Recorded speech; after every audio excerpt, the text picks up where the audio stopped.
Just ஒரு part தான்.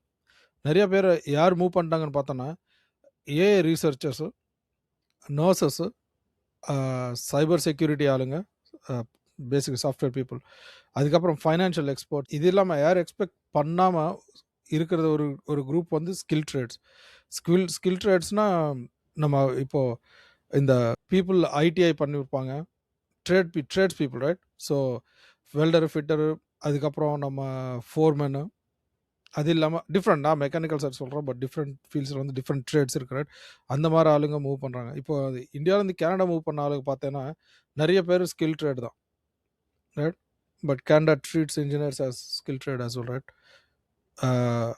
இதுக்காக ஸ்கில் ட்ரேட் ஸ்பெஷலி நம்ம செக் பண்ணி பார்த்தோன்னா, ஸ்கில் ட்ரேட்ஸ் ஆளுங்கன்னு இம்போர்ட் பண்ணுறதுக்காக நிறைய சர்டிஃபிகேஷன் சேனல்ஸ் எல்லாம் ஓப்பன் பண்ணாங்க ஒரு சில நிறைய கண்ட்ரிஸ் பேசிக்கலி.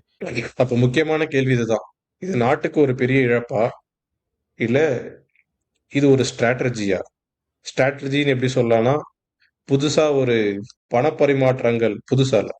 பணப்பரிமாற்றங்கள் நெறைய பண்றதுக்காகவும், ஒரு நெட்வொர்க் கிரியேட் பண்றதுக்கும், நெறைய முதலீடுகள் பண்றதுக்கும், அறிவு பரிமாற்றம் அந்த மாரி விஷயங்கள் நடக்கறதுக்கும், இது ஒரு மூலதனமா இருக்குமா?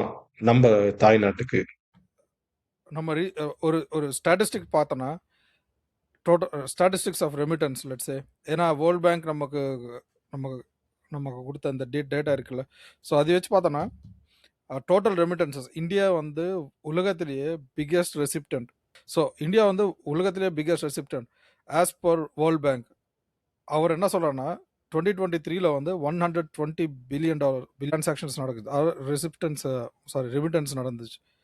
அண்ட் இது எப்படின்னா, இது எல்லாமே வந்து driven by strong labour markets,